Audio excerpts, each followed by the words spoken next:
પ્રકરણ 5 જૈન ધર્મ અને બૌદ્ધ ધર્મ। ભારત વિશ્વના અનેક મહાન ધર્મોનું જન્મસ્થાન ગણાય છે।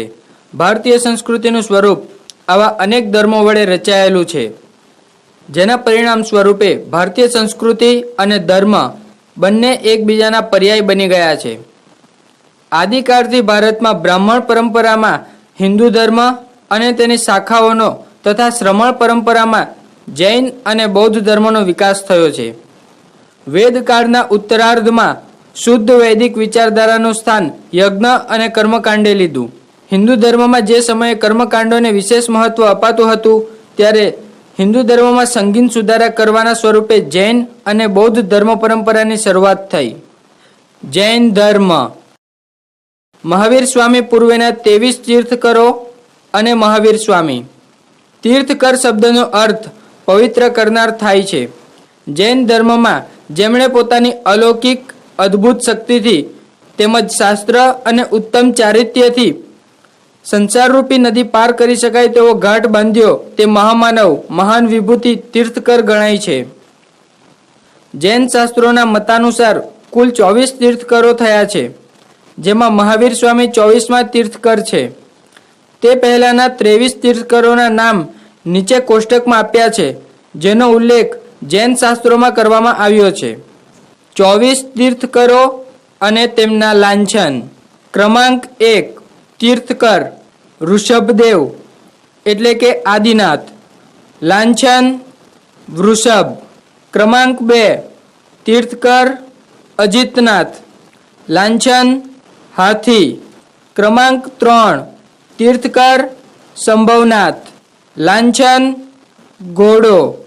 ક્રમાંક 4 તીર્થકર અભિનંદન, લાંછન વાનર।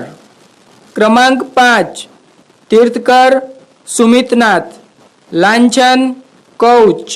ક્રમાંક 6 તીર્થકર પદ્મપ્રભુ, લાંછન કમળ। ક્રમાંક 7 તીર્થકર સુપાર્શ્વનાથ, લાંછન સ્વસ્તિક। ક્રમાંક 8 તીર્થકર ચંદ્રપ્રભુ, લાંછન ચંદ્ર। ક્રમાંક 9 તીર્થકર સુવિધિનાથ, લાંછન મગર। ક્રમાંક 10 તીર્થકર શીતલનાથ, લાંછન શ્રીવત્સ। ક્રમાંક 11 તીર્થકર શ્રેયાંસનાથ, લાંછન ગેંડો। ક્રમાંક 12 તીર્થકર વાસુપૂજ્ય, લાંછન પાડો। ક્રમાંક 13 તીર્થકર વિમલનાથ, લાંછન સુવર। ક્રમાંક 14 તીર્થકર અનંત, લાંછન બાજ। ક્રમાંક 15 તીર્થકર ધર્મનાથ, લાંછન વ્રજ। ક્રમાંક 16 તીર્થકર શાંતિનાથ, લાંછન હરણ। ક્રમાંક 17 તીર્થકર કુંથુનાથ, લાંછન બકરો। ક્રમાંક 18 તીર્થકર અરનાથ, લાંછન નંદાવર્ત। ક્રમાંક 19 તીર્થકર મલ્લીનાથ, લાંછન કળશ। ક્રમાંક 20 તીર્થકર મુનિસુવ્રત, લાંછન કાચબો। ક્રમાંક 21 તીર્થકર નેમિનાથ, લાંછન નીલકમલ। ક્રમાંક 22 તીર્થકર અરિષ્ટનેમી એટલે કે નેમિનાથ, લાંછન શંખ। ક્રમાંક 23 તીર્થકર પાર્શ્વનાથ, લાંછન સર્પ। ક્રમાંક 24 તીર્થકર મહાવીર સ્વામી, લાંછન સિંહ। મહાવીર સ્વામીનો જન્મ ઈસવીસન પૂર્વે 599માં બિહારમાં વૈશાલીના કુંડ ગ્રામ એટલે કે ક્ષત્રિય કુંડ નામના ગામમાં થયો હતો। તેમનું મૂળ નામ વર્ધમાન હતું। તેમના પિતા ક્ષત્રિય જાતિના નેતા હતા। તેમની માતા ત્રિશલા દેવી વૈશાલી નગરીના રાજકુમારી હતા। જૈન શાસ્ત્રો અનુસાર માતાના સંતોષ ખાતર તેમણે યોગ્ય ઉંમરે યશોદા નામની રાજકુમારી સાથે ગૃહસ્થાશ્રમ શરૂ કર્યો। તેમને પ્રિયદર્શના નામે એક પુત્રી પણ હતી. 30 વર્ષની ઉંમરે તેમણે પોતાના ભાઈ નંદવર્ધનની રજા લઈ સંસાર ત્યાગ કર્યો. 12 વર્ષ સુધી ઉગ્ર તપશ્ચર્યા અને દેહદમન દ્વારા તેમણે આત્મજ્ઞાન પ્રાપ્ત કર્યું. ત્યારબાદ 13મા વર્ષે ઋજુપાલિકા નદીના કિનારે તેમને કૈવલ્ય જ્ઞાન પ્રાપ્ત થયું. તેઓ સુખ દુઃખના બંધનોમાંથી મુક્ત થયા અને નિગ્રંથ કહેવાયા. તેમણે તપ દરમિયાન દેહદમન દ્વારા ઇન્દ્રિયો પર વિજય મેળવ્યો હતો. તેથી તેઓ ઇન્દ્રિયોને જીતનાર જીન કહેવાયા. જીન શબ્દ પરથી મહાવીર સ્વામીના અનુયાયીઓ જૈન કહેવાયા. કૈવલ્ય જ્ઞાનનો અનુભવ કર્યા પછી મહાવીર સ્વામીએ 30 વર્ષ સુધી વૈશાલી, વિદેહ અને મગધના એટલે કે વર્તમાન સમયના બંગાળ લોકોને સમગુણો ખીલવવાનો ધર્મ સંદેશ આપ્યો. 72 વર્ષની વયે ઈસવીસન પૂર્વે 527માં મગધની રાજધાની રાજગૃહી નજીક આવેલ પાવાપુરીમાં તેઓ નિર્વાણ પામ્યા. જૈન ધર્મનો ઉદ્ભવ અને વિકાસ. મહાવીર સ્વામીએ 42 વર્ષની વયે કૈવલ્ય જ્ઞાન પ્રાપ્ત કર્યું. પોતાના ઉપદેશથી તેમણે અનેક સાધુ સાધ્વીઓ, શ્રાવકો અને શ્રાવિકાઓને પોતાના અનુયાયીઓ બનાવ્યા હતા. જૈન ધર્મની માન્યતા પ્રમાણે જૈન ધર્મની સ્થાપના આદિકાળથી થઈ હતી. મહાવીર સ્વામી પહેલા 23માં તીર્થકર પાર્શ્વનાથે ઈસવીસન પૂર્વે 700ની આસપાસ જૈન ધર્મની વિચારસરણીનો ઉપદેશ લોકોને આપ્યો હતો. તે જોતા મહાવીર સ્વામીને પાર્શ્વનાથના અનુયાયી ગણાવી શકાય. મહાવીર સ્વામીએ પોતાનો ઉપદેશ લોકો સરળતાથી સમજી શકે એવી લોકભાષા અર્ધમાગધીમાં આપ્યો. તેથી લોકો સહજ રીતે આ ધર્મને સ્વીકારી શક્યા. મહાવીર સ્વામીના નિર્વાણ પછી લગભગ 200 વર્ષ બાદ જૈન પરંપરાના અનુયાયીઓ દ્વારા જૈન ધર્મનો ફેલાવો ઝડપી બન્યો. પ્રાચીન સમયમાં જૈન ધર્મ કલિંગ એટલે કે વર્તમાન ઓરિસ્સા દેશમાં પ્રસર્યો હોય તેમ જણાય છે. ચીની યાત્રાળુ યુઅન સ્વાંગે કલિંગ દેશને જૈન ધર્મનું મુખ્ય ઉદ્ભવ સ્થાન કહ્યું છે. એ જ રીતે બિહારમાં નંદવંશના આશ્રયે જૈન ધર્મ ફેલાયો. ચંદ્રગુપ્ત મૌર્ય અને સમ્રાટ સંક્રતિએ જૈન ધર્મ અપનાવ્યો હોવાનું જાણવા મળે છે. ચંદ્રગુપ્તના શાસનકાળના અંત ભાગમાં મગધમાં દુષ્કાળ પડતા ગણધર ભદ્રબાહુ તેમના અનુયાયીઓ સાથે દક્ષિણમાં ગયા. મગધમાં રહેલા અનુયાયીઓએ ગણધર સ્થુલીભદ્રની નેતાગીરી નીચે મહાવીર સ્વામીના ઉપદેશને વ્યવસ્થિત રીતે ગ્રંથસ્થ કરવા તેમજ જૈન ગ્રંથોની પુનઃરચના માટે મગધના પાટનગર પાટલીપુત્રમાં પ્રથમ જૈન સભા બોલાવી. આ સમયે દક્ષિણ ભારતમાં ગયેલા અનુયાયીઓ મગધ પાછા ફરતા બંને તરફની કેટલીક સૈદ્ધાંતિક બાબતો વિશે મતભેદો ઊભા થતા શ્વેતાંબર અને દિગંબર એવા બે જૈન સંપ્રદાય ઊભા થયા. શ્વેતાંબર એટલે શ્વેત વસ્ત્રોના હિમાયતી સાધુઓના અનુયાયી લોકો. આ જૈનો મૂર્તિ પૂજાના હિમાયતી હતા. દિગંબર એટલે કે દિક એટલે કે દિશા પરથી અપભ્રંશ શબ્દ દિગ એટલે દિશારૂપી વસ્ત્ર ધારણ કરનાર એટલે કે જૈન સાધુઓએ વસ્ત્ર ધારણ કરવા ન જોઈએ તેવો મત ધરાવનાર જૈન અનુયાયીઓ દિગંબર કહેવાયા. જૈન ધર્મમાં ઉપયુક્ત બે સંપ્રદાય પંથ ઉદ્ભવ્યા હોવા છતાં ભારતમાં જૈન ધર્મનો ફેલાવો સારો એવો થયેલો જણાય છે. ઓરિસ્સામાં આવેલ કટક પાસેના ઉદયગીરીમાંથી ચોલ વંશના રાજા ખારવેલના ઈસવીસન પૂર્વે 2જી સદીના હાથી ગુફાના શિલાલેખ પરથી જાણવા મળે છે કે આ રાજાઓએ જૈન ધર્મનું અનુસરણ કર્યું હતું. ઈસુની શરૂઆતની સદીમાં ઉત્તર ભારતમાં મથુરામાંથી મળી આવેલ શિલાલેખ પરથી જણાઈ આવે છે કે મથુરા લાંબા સમય સુધી જૈન ધર્મનું મુખ્ય કેન્દ્ર બન્યું હતું.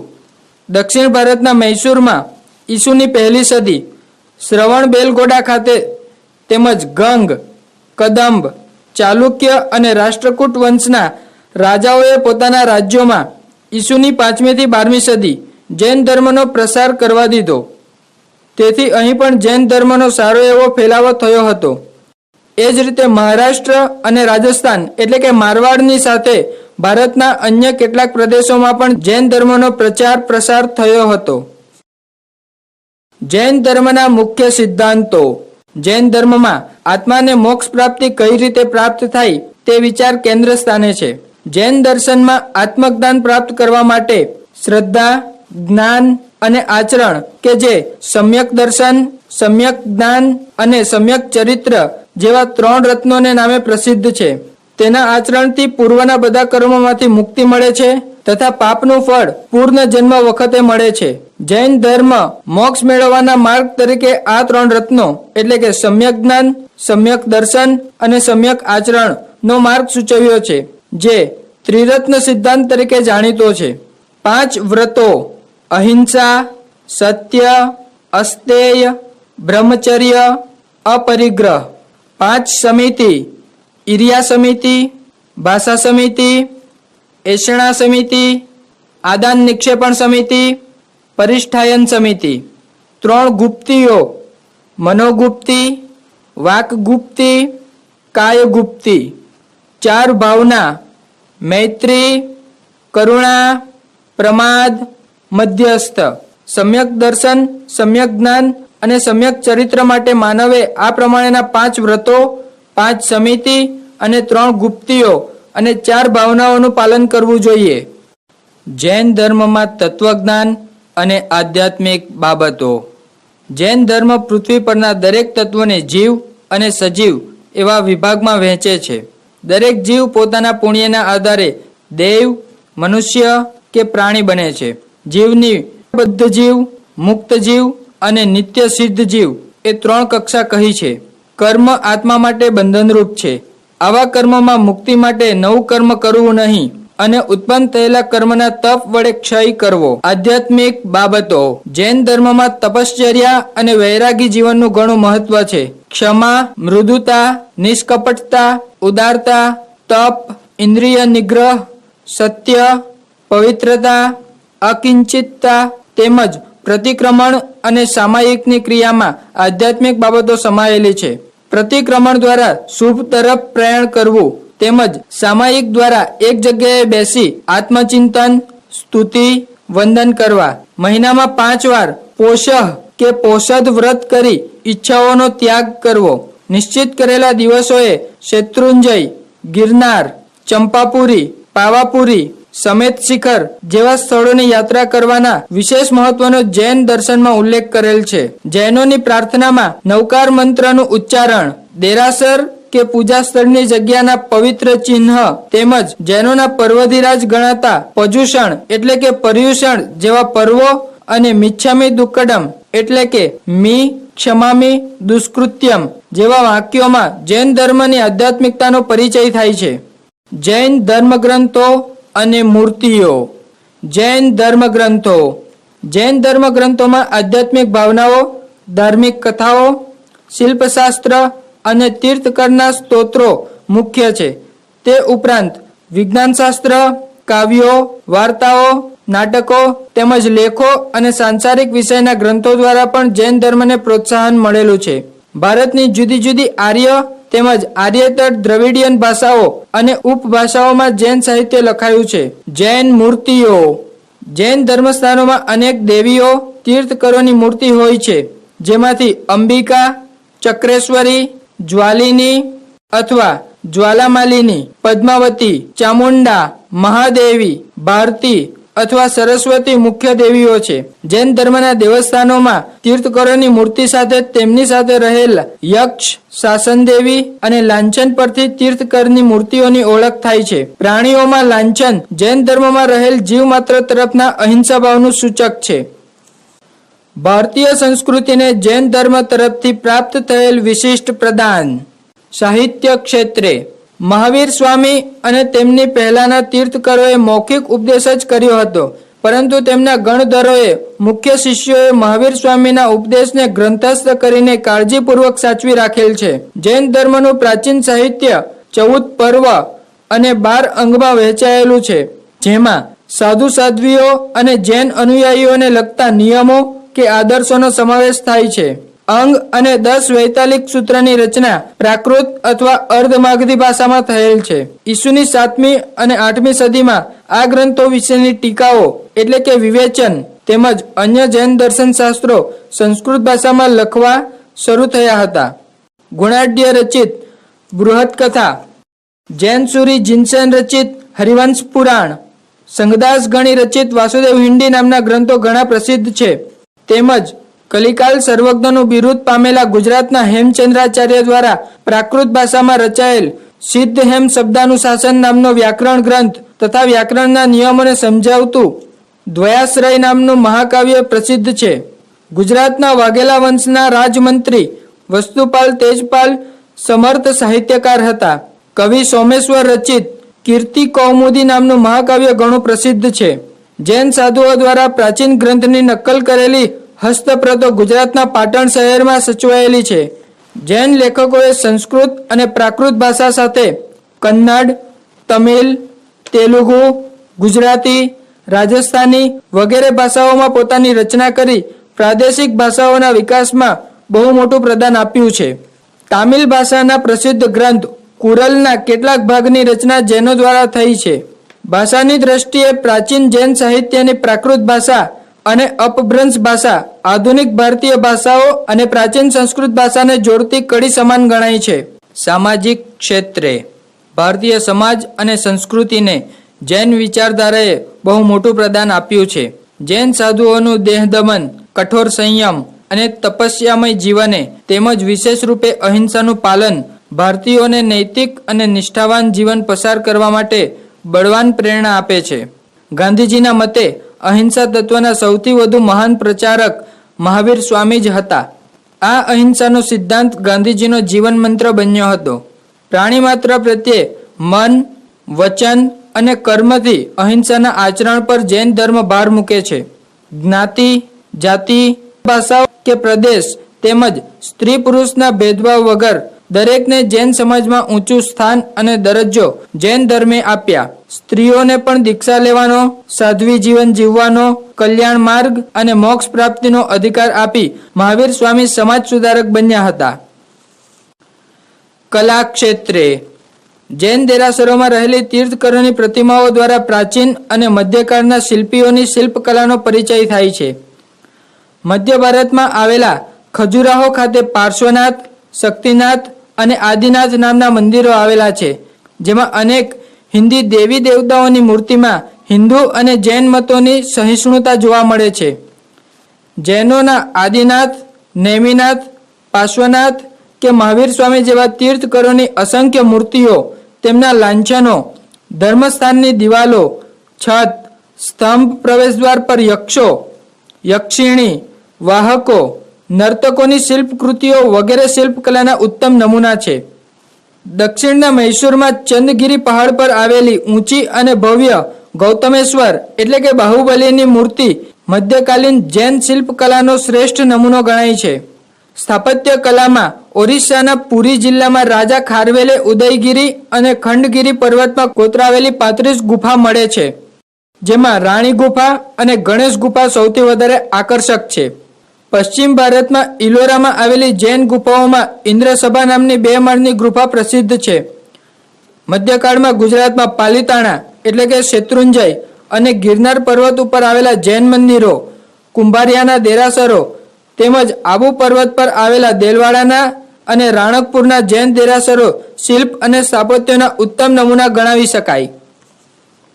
ખાસ કરીને આબુ પર્વત પરના દેલવાડાના દહેરા કે જે ગુજરાતના જૈન મંત્રી વિમલ શાહે બંધાવેલ વિમલ વસહી અને વસ્તુપાળે બંધાવેલ લુણ વસહીના મંદિરોના શિખરો ખજુરાહોના મંદિરના શિખર જેવા છે.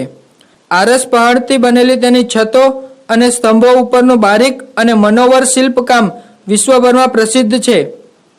આ સ્થાપત્ય કલા અજોડ અને યાદગાર વારસા તરીકે ભારતીય સંસ્કૃતિને મળેલી અણમોલ ભેટ છે. શિલ્પકલા અને સ્થાપત્ય કલાની જેમ ચિત્રકલાનો પરિચય જૈન દેરાસરોની છતો અને દિવાલો, રાજમહેલો, જૈન દેરાસરો કે જેના શ્રેષ્ઠીઓના નિવાસ સ્થાનોની દિવાલો કે છતો ઉપર દોરેલા ચિત્રો પરથી મળે છે. ધાર્મિક વિધિ માટે ઉપયોગમાં લેવાતા કપડા પર તેમજ તેમના હસ્તલિખિત પુસ્તકોના હાંસિયા પર રંગબેરંગી ચિત્રો અને વલ્લરીઓ, વેલબુટ્ટાઓ બનાવેલા જોવા મળે છે. તે પૂર્વ મધ્યકાલીન ભારતીય લઘુચિત્રકલાની સમૃદ્ધિ પ્રદર્શિત કરે છે. ઋણી, અપરાધી અને રોગીને આ પ્રવેશ અપાતો નહીં. સંઘમાં દીક્ષિત થયેલ વ્યક્તિ સંઘના નિયમોનું પાલન કરે અને તપ કરે, તેના આધારે તે ઉપાસક, શ્રમણ કે ભિક્ષુ કહેવાતી. બૌદ્ધ સંઘ 4 વિભાગનો બનેલો હતો. 1. ભિક્ષુઓ, 2. ભિક્ષુણીઓ, 3 ગૃહસ્થો, 4 સ્ત્રીઓ. સંઘના આ ચારેય વર્ગો વચ્ચે એક સૂત્રતા અને આદરભાવ હતા.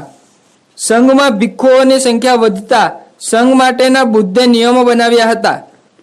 તે વિનય પીટક ભાગમાં એકત્રિત કરવામાં આવ્યા હતા.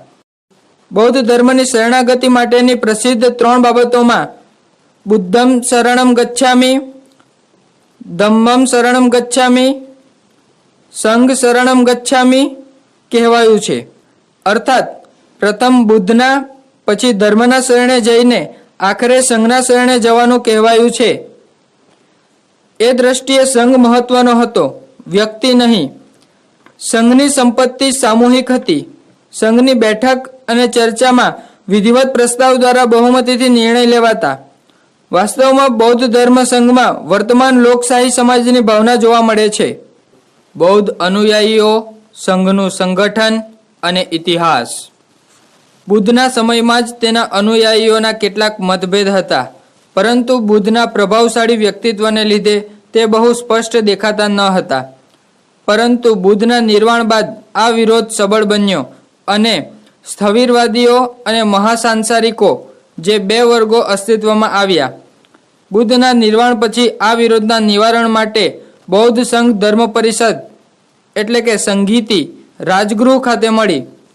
તેમાં બુદ્ધના ઉપદેશ તથા આદર્શને મૌખિક રીતે સંકલિત કર્યા, પરંતુ સંઘમાં રહેલ મતભેદનું નિવારણ થયું નહીં. ત્યારબાદ લગભગ 100 વર્ષે બીજી પરિષદ એટલે કે સંગીતિ વૈશાલીમાં મળી. તેમાં આ ધર્મના અનુયાયીઓ માટે બૌદ્ધ ધર્મના નીતિ નિયમો હળવા બનાવ્યા. ખૂબ વિવાદ વધ્યો. ત્યારબાદ અશોકના સમયમાં પાટલીપુત્રમાં ત્રીજી ધર્મ પરિષદ મળી. આ 3 પરિષદમાં અન્ય કાર્યો થયા, પરંતુ મતભેદ દૂર થયા નહીં. ચોથી પરિષદ એટલે કે સંગીતિ સમ્રાટ કનિષ્કના સમયમાં કાશ્મીરમાં મળી. તેના અધ્યક્ષ પ્રસિદ્ધ બૌદ્ધ વિદ્વાન વાસુમિત્ર અને ઉપપ્રમુખ મહાકવિ અશ્વઘોષ હતા. આ સંગીતિ પરિષદ પણ બૌદ્ધ અનુયાયીઓ વચ્ચેના મતભેદ દૂર કરી શકી નહીં. પરિણામે બૌદ્ધ ધર્મ હીનયાન અને મહાયાન એ 2 પંથમાં વહેંચાઈ ગયો. હીનયાન એટલે લઘુમત અથવા એટલે કે હીન એટલે કે નાનું, યાન એટલે વાહન અને મહાયાન મોટો બહુમત એટલે કે મહા એટલે કે મોટું, યાન એટલે વાહન ગણાય છે. હીનયાન પંથના અનુયાયીઓ બૌદ્ધ ત્રિપિટક સિવાયના ધર્મગ્રંથને મહત્વ આપતા નથી, જ્યારે મહાયાન બુદ્ધ અને તે પછીના સાહિત્યને પણ મહત્વ આપે છે. હીનયાન પંથીઓ માને છે કે નિર્વાણની પ્રાપ્તિ માટે કોઈ અલૌકિક શક્તિની સહાયની જરૂર નથી. તેમના મતે બુદ્ધના દ્રષ્ટાંતો અને ઉપદેશ પૂર્ણતાનો આદર્શ રજૂ કરે છે, તેથી તેમના માટે પૂજ્યભાવ રાખવો જોઈએ. મહાયાન પંથીઓ પ્રગતિવાદી અને વિશાળ દ્રષ્ટિ ધરાવે છે. તેઓ બૌદ્ધ ધર્મના પ્રચાર માટે બુદ્ધના મંદિરો, મૂર્તિઓ, મૂર્તિની પૂજા, પ્રસાદ, આરતી, ગીત, સંગીત, નૃત્ય વગેરેને અપનાવે છે. સમ્રાટ અશોકના જીવનકાળ પછી મહાયાન વધુ પ્રચલિત બન્યો. સમ્રાટ કનિષ્કે તેને ટેકો આપ્યો. તેણે તિબેટ, સિક્કિમ, ચીન, જાપાન, બ્રહ્મદેશ, સિયામ વગેરે સ્થળે મોકલેલ ભિક્ષુઓ મહાયાન પંથી હતા. આમ હીનયાન અને મહાયાન જેવા 2 પંથમાં સંઘ વહેંચાઈ ગયો. સમગ્ર સંઘને અને સાધુ સાધ્વીઓને નિયંત્રિત કરે તેવી કોઈ મધ્યસ્થ સંસ્થા રહી નહીં. તેમનામાં અનાચાર વધ્યો. સાથે જ બૌદ્ધ ધર્મમાં તાંત્રિકતા અને અન્ય દૂષણો દાખલ થયા. તેથી લોકોની નજરમાં તે માન જાળવી શક્યો નહીં. સમ્રાટ અશોક અને કનિષ્ક પછી છેક ઈસુની 7મી સદીમાં સમ્રાટ હર્ષ સિવાય કોઈ રાજવીઓએ આ ધર્મને રાજ્યાશ્રમ આપ્યો નહીં. બૌદ્ધ ધર્મનો પ્રસાર. બૌદ્ધ ધર્મ શરૂઆતથી જ દાર્શનિક વાદ વિવાદથી પર હતો. તેમાં ધર્મના ગૂઢ રહસ્યોની વાતો કે ભારે તત્વજ્ઞાનની સમજ ન હતી. આ ધર્મ સાદો અને સરળ હતો. તેમાં કોઈ ખર્ચાળ ક્રિયાકાંડ ન હતા. તેનો ઉપદેશ પણ સાદી અને સરળ પાલી ભાષામાં હતો. અહીં વર્ણ વ્યવસ્થા કે જાતિ કે લિંગભેદના ઝઘડા ન હતા. તેમજ બુદ્ધના સત્ય, નમ્રતા, સાધુતા, સંયમ અને કરુણામય વ્યક્તિત્વને કારણે લોકો બૌદ્ધ ધર્મ તરફ આકર્ષાયા હતા. સાથે જ બૌદ્ધ ધર્મના સુસંગઠિત પ્રચાર વ્યવસ્થાના કારણે બુદ્ધના જીવનકાળ દરમિયાન જ બૌદ્ધ ધર્મ ઝડપથી ફેલાવા લાગ્યો. મગધ, કૌશંબીના રાજાઓ, અનેક ગણરાજ્યો અને તેની પ્રજાએ બૌદ્ધ ધર્મને અપનાવ્યો. પ્રસિદ્ધ મૌર્ય સમ્રાટ અશોકે ઈસવીસન પૂર્વે 3જી સદીમાં બૌદ્ધ ધર્મ અપનાવ્યો. આ ઘટના ઇતિહાસમાં યુગ પ્રવર્તક ઘટના ગણાય છે. અશોકે આ ધર્મને મધ્ય એશિયા, પશ્ચિમ એશિયા અને શ્રીલંકામાં ફેલાવ્યો. પરિણામે બૌદ્ધ ધર્મ વિશ્વ ધર્મ બન્યો. બૌદ્ધ ધર્મને રાજ્યાશ્રય આપી બર્મા, તિબેટ, ચીન, જાપાન, સિયામ, મલાયા વગેરે દેશોમાં બૌદ્ધ સાધુઓ મોકલી બૌદ્ધ ધર્મના સિદ્ધાંતો અને સદવર્તનના નિયમોનો પ્રચાર કર્યો. સંઘના સાધુ સાધ્વીઓ ગુફા કે વિહારમાં રહીને જ્ઞાન ઉપાસના કરતા. મગધમાં તો બૌદ્ધ સાધુ સંઘના એટલા બધા વિહારો સ્થપાયા કે આ પ્રદેશનું નામ જ વિહાર, અપભ્રંશ બિહાર પડી ગયું. આમ બૌદ્ધ ધર્મની સાદગી, સરળતા અને બૌદ્ધ સંઘના સાધુ સાધ્વીઓએ બૌદ્ધ ધર્મને પ્રાંતીય ધર્મમાંથી વિશ્વ ધર્મ બનાવવામાં મોટું યોગદાન આપ્યું છે. બૌદ્ધ શિલ્પકલા.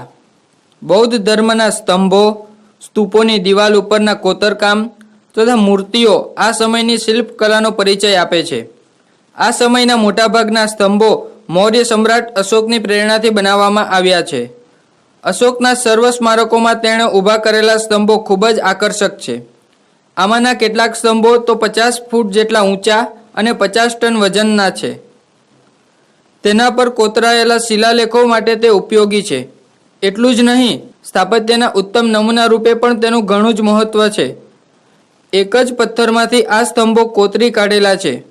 સ્તંભ પરનું પોલિશ હજુ પણ એટલું જ ચમકે છે જેટલું અશોકના સમયમાં ચમકતું હશે. સ્તંભના ઉપરના ભાગે મૂકવામાં આવતા પથ્થરમાં પણ ઊંધા કમળ અને સ્તંભના મથાળે સિંહ તથા નીચે હાથી, ઘોડા કે બળદની આકૃતિઓ કોતરવામાં આવતી.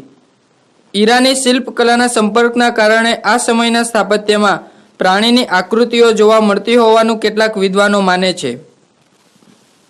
સારનાથ પાસેના અશોકના સ્તંભ ઉપર એકબીજાની પીઠને અડીને ઊભેલા 4 સિંહની આકૃતિ છે. તેમાં આવેલ ધર્મચક્રને ભારતના રાષ્ટ્રધ્વજમાં સ્થાન અપાયું છે, જેને બૌદ્ધ શિલ્પકલાનો ઉત્તમ નમૂનો ગણવામાં આવે છે. કલા વિવેચકોએ તેને સંસારની સૌથી સુંદર પ્રતિમાઓમાંની એક પ્રતિમા ગણી છે. સારનાથના સ્તંભ માટે વિન્સેન્ટ સ્મિથ કહે છે, કોઈ પણ દેશમાં પ્રાચીન પશુ મૂર્તિનું આવું સ્વરૂપ મળવું કઠિન છે, જે કલાની સુંદર કૃતિ જેવું શ્રેષ્ઠ છે. આ બાબતને તે સમયની શિલ્પ સ્થાપત્ય વિદ્યાની સિદ્ધિ ગણાવી શકાય. ચૈત્યોના સ્તંભો, સ્તૂપોની વાડ અને દરવાજા પરના તોરણમાં બૌદ્ધ શિલ્પકલા જોવા મળે છે, જેમાં બુદ્ધની જાતક કથાના અને બુદ્ધના જીવનના પ્રસંગો, યક્ષ, કિન્નરોના શિલ્પો, મૂર્તિઓના અંગ ઉપાંગો અને ભાવ સાથે કંડારાયેલા જોવા મળે છે. આ સમયે ગાંધાર તક્ષશિલાના પ્રદેશોના ગ્રીક શિલ્પકલાના સંપના કારણે બુદ્ધની તથા બોધિસત્વો એટલે કે બુદ્ધના પૂર્વાવતારોની મૂર્તિઓ ગ્રીકના દેવી દેવતા જેવી ઘડાવા લાગી. ગ્રીક શિલ્પશૈલીની શરૂઆત ભારતમાં સૌપ્રથમ ગાંધાર પ્રદેશમાં થઈ હોવાથી તે ગાંધાર શૈલીના નામે ઓળખાઈ. ગાંધાર શૈલીમાં માનવ પ્રતિમાના અંગ ઉપાંગોનું સુંદર નિરૂપણ કરવામાં આવ્યું છે, જેમાં દેહની સ્નાયુબદ્ધતા તેમજ માનવ આકૃતિના કપડાની સુંદર ઘડીઓ કોતરવામાં આવી છે. કેટલીક મૂર્તિઓમાં તેણે ધારણ કરાવેલ અર્ધપારદર્શક વસ્ત્રોમાંથી જુદા જુદા અંગો આરપાર દેખાતા દર્શાવવામાં આવ્યા છે. ગાંધાર શૈલીની મૂર્તિઓના કોતરકામમાં કે ઘડતરમાં ભલે ગ્રીકનું અનુકરણ હોય, પરંતુ મૂર્તિઓના ચહેરા અને વિવિધ અંગોના ભાવ ભારતીય કલાની આધ્યાત્મિક બાબતને રજૂ કરે છે. મથુરામાંથી મળેલી મૂર્તિઓ શુદ્ધ ભારતીય શૈલીમાં છે, જેમાં મૂર્તિના ભાવ દર્શનને મહત્વ અપાયું છે, જ્યારે ગાંધાર શૈલીમાં મૂર્તિના અંગોપાંગ તથા શારીરિક સૌંદર્યને મહત્વ અપાયું છે. આ મૂર્તિ શિલ્પો પૂર્વ અને પશ્ચિમની કલાના મૂળભૂત તફાવતને સ્પષ્ટ કરતા હોય તેવું લાગે છે. સારનાથની બુદ્ધ પ્રતિમા તેની સુંદરતા, મનોભાવ અને આધ્યાત્મિક સૌંદર્યની ભારતીય શિલ્પ શૈલીના વિશિષ્ટ લક્ષણોને પ્રદર્શિત કરે છે. તે જ રીતે નાલંદા પાસેથી મળી આવેલી બુદ્ધની આશરે 2.5 મીટર જેટલી ઊંચી તામ્ર મૂર્તિ તથા બિહારના ભાગલપુર જિલ્લાના સુલતાનગંજ પાસેથી મળી આવેલી આશરે 2.5 મીટર ઊંચી અને 1 ટન વજનની બુદ્ધની કાંસાની મૂર્તિ ગુપ્ત સમયમાં ધાતુને ઢાળીને બનાવેલી શિલ્પકલાનો પરિચય કરાવે છે. આ મૂર્તિઓ દ્વારા તે સમયની શિલ્પકલા, રસાયણ વિદ્યા અને ધાતુ વિદ્યાનો પરિચય મળી શકે છે. બૌદ્ધ સાહિત્ય.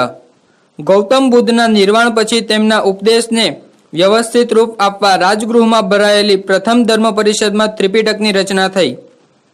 બુદ્ધનું પ્રાચીનતમ સાહિત્ય પ્રસિદ્ધ સંહિતા ત્રિપિટકમાં સંકલિત છે, જે પાલી ભાષામાં લખાયેલું છે.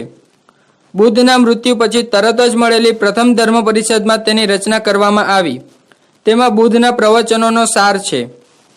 ત્રીજી બૌદ્ધ ધર્મ પરિષદના સમયે સુત્ત પિટક અને વિનય પિટકની સાથે અભિધમ્મ પિટકના ભાગની રચના કરવામાં આવી. સૂત્ર. સુત્ત પિટકમાં 5 વિભાગ છે, જેને નિકાય તરીકે ઓળખવામાં આવે છે. અભિધમ્મ પિટક નિકાયનો એક ભાગ છે, જેમાં બૌદ્ધ ધર્મના સિદ્ધાંતો સાથે નીતિ વિષયક બાબતોનો ઉલ્લેખ કરાયો છે. બૌદ્ધ સાધુ સાધ્વીઓ દ્વારા થેરીગાથા નામના કાવ્યોની રચના થઈ છે. આ કાવ્યો ઉર્મી કાવ્યો તરીકે પ્રસિદ્ધ છે. ત્રિપિટક ઉપરાંત અન્ય પાલી ગ્રંથોની રચના બૌદ્ધ ભિક્ષુઓએ કરી છે, જેમાં મિલિંદ પાંહો અને જાતક કથાઓ મુખ્ય છે. તેમના લેખક વિશે માહિતી નથી, પરંતુ કેટલાક વિદ્વાનોના મતે તેની રચના ઉત્તર પશ્ચિમ ભારતમાં થઈ હશે. ગ્રીક સમ્રાટ મિનેન્ડર ઈસવીસન પૂર્વે 1લી સદીમાં જ મિલિંદ કહેવાય છે. તેમાં મિનેન્ડર અને નાગસેનનો સંવાદ છે, તેથી આ ગ્રંથ મિલિંદ પાંહો એટલે કે પ્રશ્નો કહેવાય છે. આ ગ્રંથમાં બૌદ્ધ દર્શનના જટિલ પ્રશ્નોનો ઉકેલ લાવવાનો પ્રયાસ કર્યો છે. કુષાણ સમ્રાટ કનિષ્કના દરબારમાં વસુમિત્ર, નાગાર્જુન, અશ્વઘોષ જેવા પંડિત રત્નોની ભેટ બૌદ્ધ ધર્મે આપી છે.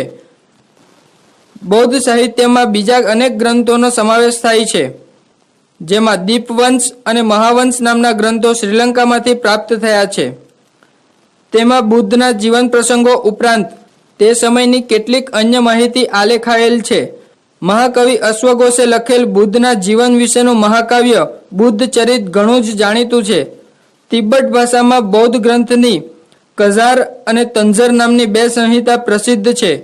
ચીની યાત્રાળુઓના ભારત પ્રવાસના અહેવાલ બૌદ્ધ ધર્મ, બૌદ્ધ તત્વજ્ઞાન અને તે સમયમાં ભારતના બૌદ્ધ ધર્મની સ્થિતિ વિશે માહિતી પૂરી પાડે છે. આમ બૌદ્ધ સાહિત્ય આપણા મહાન સાહિત્યિક વારસાનો એક અમૂલ્ય ભાગ છે. બૌદ્ધ સાહિત્યમાં વર્ણિત ભારત. આ સમયના લોકો ગામડાઓ, શહેરો અને નગરોમાં રહેતા.